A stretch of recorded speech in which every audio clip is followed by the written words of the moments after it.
Eessumayyuun jiru waaqni akka isaati.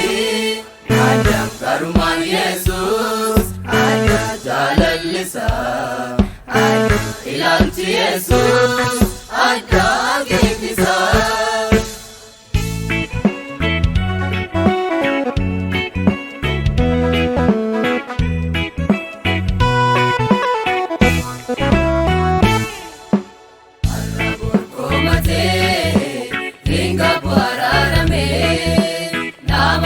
Fagaatu haalli jijjiirame kan dadhabee tirsee baatee galmaan ga'a nama dhumaa fo'ee affa gaarii ta'a. Har'a golgoomatee ringa bu'aaraarame namarraan fagaatu haalli jijjiirame kan dadhabee tirsee.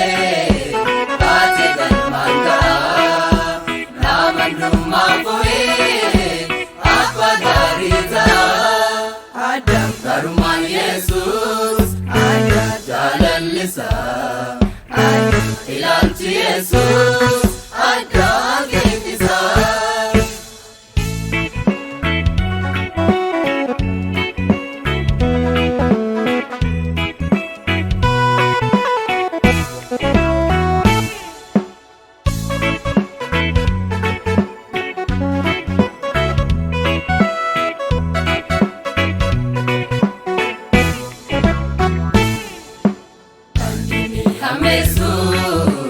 Inni monkuleessa xiqqaatis guddaatis gaarummaa agarsiisa.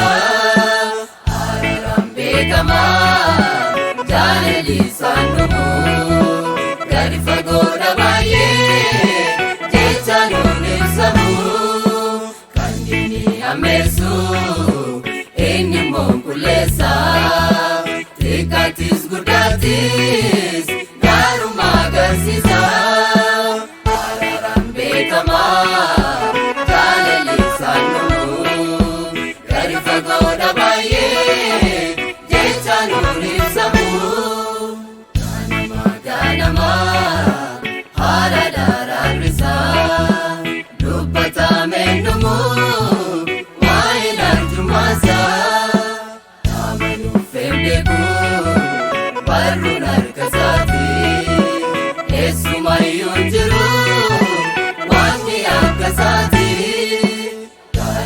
Ganamaa haala daraarrisaa dubbatameen dhumu waa'ee arjumaasaa amanuuf hin beeku barruun harka isaati. Eessumayyuun jiru waaqni akka isaati.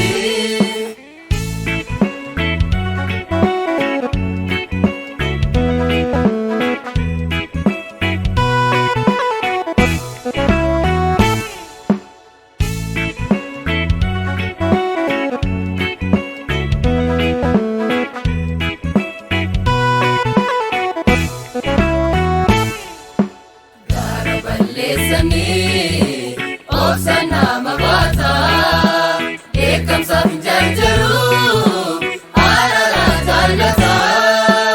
Eenyu akka badu hin fedhu gonkumaa cubbamaa naaf fayyuu gara ofiitti waama. Gara balleessanii obsa nama baata eegamsaaf hin jarjaru araara jaallata. Eenyu akka badu hin fedhu gonkumaa cubbamaa naaf fayyuu gara ofiitti waama. Ganamaa haala daraarrisaa dubbatameen dhumu waa'ee arjumaasaa amanuuf hin beeku barruun harka isaati. Eessumayyuun jiru waaqni akka isaati. Ganamaa haala daraarrisaa dubbatameen dhumu waa'ee arjumaasaa amanuuf hin beeku.